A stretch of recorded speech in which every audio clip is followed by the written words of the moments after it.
We go now to former FDA Commissioner Dr. Scott Gottlieb, who is also on the board of Pfizer, and he joins us from Westport, Connecticut. Good morning. All right, let's start, Dr. Gottlieb, with what Dr. Alroy-Price was saying about this very specific issue of breakthrough cases. So once people are vaccinated, there are some breakthrough, as everybody expected, that they would get infected. But what Dr. Alroy-Price was saying was that of those breakthrough cases, only 10% infect one other person, and the percentage is even lower for those who infect more than one. So it seems like the case of breakthrough cases is a small set, and then there's an even smaller set who might pass on the infection to others. Is that the way you see it? That's right. We know that there's more people with this Delta variant who've been vaccinated who are probably spreading the infection, but it's still a very small percentage of people who are becoming infected after vaccination and who then are going on to spread the infection to others. Remember, the original premise behind these vaccines were that they would substantially reduce the risk of death and severe disease and hospitalization. And that was the data that came out of the initial clinical trials. That premise is still fully intact. We still see that these vaccines are doing a very good job preventing symptomatic disease, preventing hospitalization and death. The second premise around these vaccines is that they would reduce the incidence of infection, any infection, including asymptomatic infection, and they can also reduce the risk of transmission. And therefore, they would be an important public health tool in effectively ending the epidemic, the pandemic, because they would prevent people from transmitting the virus. That premise is still intact, but what we see with the Delta variant is it's diminished. There is more evidence that people are likely to spread the Delta variant even after vaccination than they were likely to spread the other variants. But it's still a very small percentage of people. But we need to recognize, especially for vaccinated people who might be in contact with young children, with elderly individuals who are at risk, that there is a risk that they could develop a mild or asymptomatic infection and go on and spread it to others. So Dr. Fauci said that they found in this Provincetown study that the amount of virus in the nasopharynx was the same as somebody who had not been vaccinated.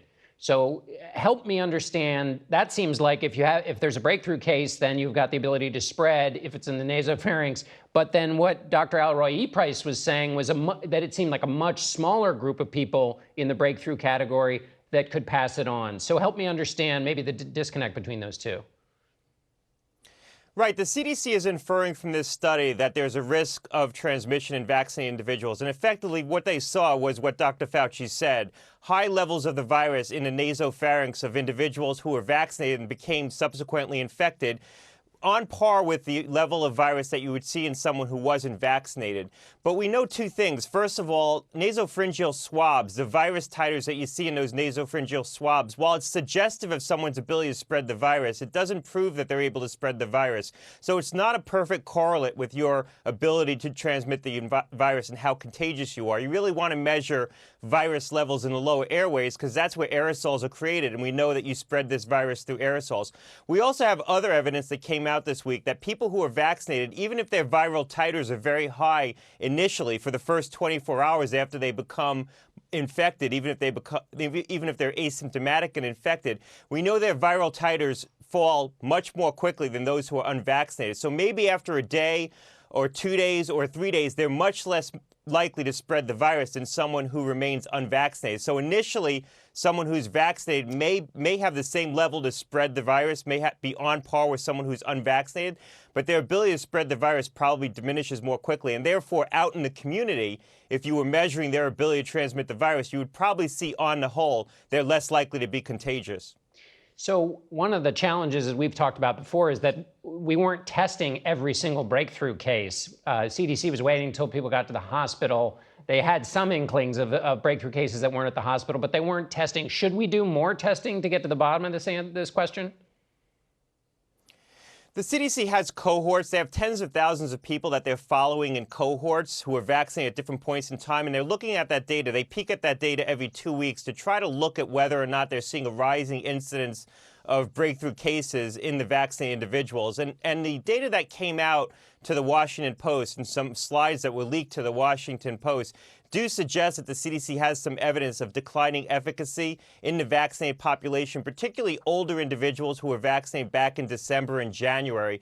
And that's causing a rethinking of this whole question around boosters. I do think we should be following this. CDC is following it in some smaller cohorts. Other countries are following it in much larger data sets, including the United Kingdom and Israel. And Israel really was the first to detect this rising incidence of breakthrough cases. And remember, two things are happening at once here. On the one hand, we have a much more contagious variant, the Delta variant, that's probably breaking through the vaccines a little bit more than the older variants. On the other hand, we have a population that is further out from when they were initially vaccinated. So if there's any declining efficacy of the vaccine, it's colliding up against a variant that's more contagious. So does this speed up the need for boosters? What these new findings that are showing the breakthrough cases, should that speed up their thinking about boosters here? Well, look, I certainly think so for the elderly and the vulnerable population. And one of the pieces of data that was in that CDC data set, they looked at an outbreak in nursing homes, and they found that the vaccines in that setting, in this outbreak, was 61% effective at preventing infection. They were still 85% effective at preventing severe disease. So the initial premise is still intact, that they're preventing people from getting very sick. But if you see some decline in their ability to protect particularly older individuals, vulnerable individuals, from any infection at all, that's suggestive that eventually you're going to see the infection break through in more cases in those individuals and start causing symptomatic illness. All right, Dr. Scott Gottlieb, as always, we really appreciate it. Thanks so much.